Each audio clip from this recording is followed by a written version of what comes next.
In today's video, I'm going to teach you how to move a note to a different folder in Obsidian on mobile. First, open the Obsidian app. Give it a moment to load your workspace. If you use multiple workspaces, you'll see a list of vaults. Tap the vault you'll be working on so you're in the right set of notes and folders for this task.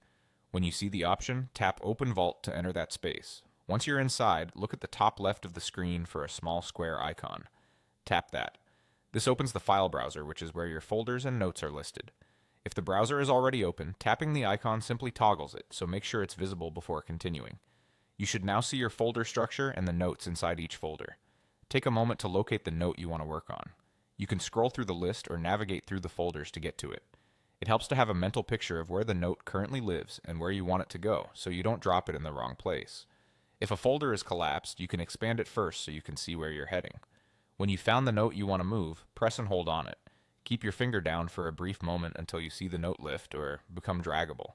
That slight lift is your cue that Obsidian has started the drag action. If it doesn't lift right away, hold just a bit longer and make sure you're pressing directly on the note's name. Now, without letting go, drag the note to the folder you want it to move to. As you hover over a folder, you'll usually see it highlight, indicating where the note will land.